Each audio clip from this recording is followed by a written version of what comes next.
All right, we're off to size. And size is exactly what it sounds like. We're talking about how big or how small something is. We're talking about proportions. And as we're going to talk about in photography, really, we need to give context to our viewers so they know how big something is or how small something is. If we just take a picture really close up to a tree, we don't really know how big that tree is, right? Is it 10 feet tall? Is it 100 feet tall? We can't really tell unless we have some sort of frame of reference. And that's kind of where we're talking about context, relativity, and proportions. So, for example, here is a picture of Paxton's Tower in Wales. How big is this tower? Well, we can kind of get a sense for it really just based off the fence. That's really the only thing right now in our picture that tells us how big is this tower.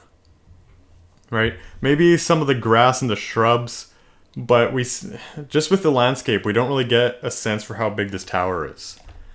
Okay, so if I go a bit closer, I zoomed in with my lens a little bit more, and I can see that that fence more. Okay, now we're getting a sense for how big this tower is.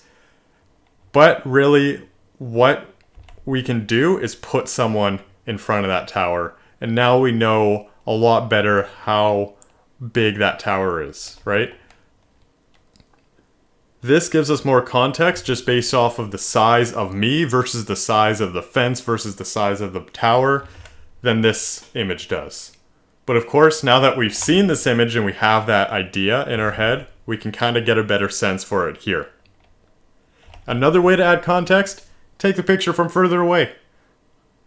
Now we can actually see the trees. We can see the cows laying in the meadow there. We can still see that fence. Now we have a better idea as well how tall this tower is, what its size is. Okay, another example. How big is this waterfall? What clues do we have so far?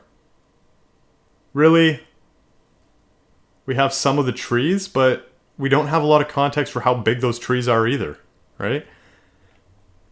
What I'm going to do is go to a different angle, and now this has the image of a person in there. So this is a person, an adult, and now we can see, okay, this is how big this waterfall actually is. And with this picture, you also see some boulders, some rocks down here. That helps give some context as well.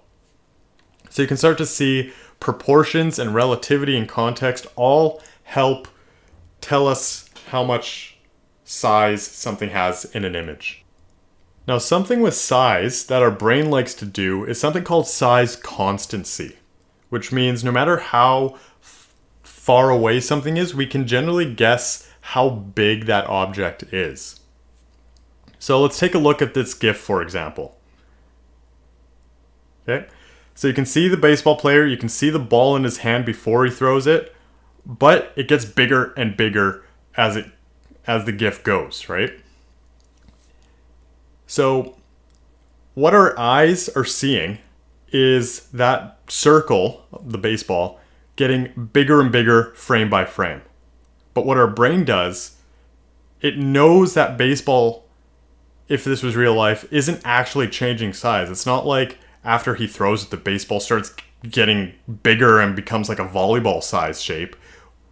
Our brain knows that this rule of size constancy, so we know that baseball is staying the same, but since the image of it's getting bigger, we see that it's flying towards our face, right? So that's what size constancy is. Another example is if you're driving to, imagine your whatever road you live on, the closest stop sign. If you see that stop sign from way down the block, to our eyes, it looks very small. But you know how big that stop sign is, no matter if you're that far away or if you're right in front of it. That's because of size constancy. Similarly, you know inherently, you just know this is Mount Baker here. You know this mountain is a lot taller than this tree, for example. These dark trees right in front of it. But in this 2D image, technically, this tree is just a slightly bit taller than the mountain. So how do we know? How does our brain knows that this tree is not nearly as tall as this mountain, even though comparatively the mountain is shorter than this tree? It's again size constancy. So why am I bringing all of this up? Well, if we have a photograph without any of this context, we don't have these proportions, we don't have other objects helping us out with how big or small something is, our brains don't like looking at the photograph. They don't like working to figure something out. They just want to look at a photograph and just be at ease and just rest on the photograph and just understand. So sometimes we might need to add some objects into our photographs to help our viewers understand.